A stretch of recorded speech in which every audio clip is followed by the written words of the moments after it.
Hi, this is Dave from Pneumatic Equipment, and today we have a Steelmaster 2.5 by 4mm Panbrake folder for sale. So I'll just do a little walk around.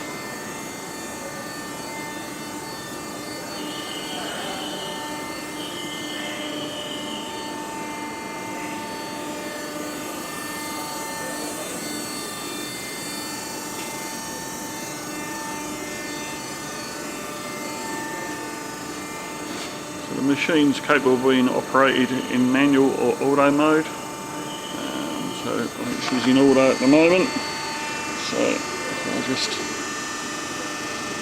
turn it on. You can see the machine operating,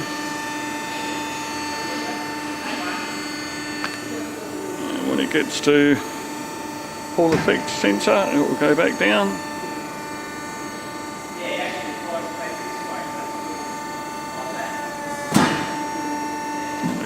Opens up. The machine's also capable of being operated manually, so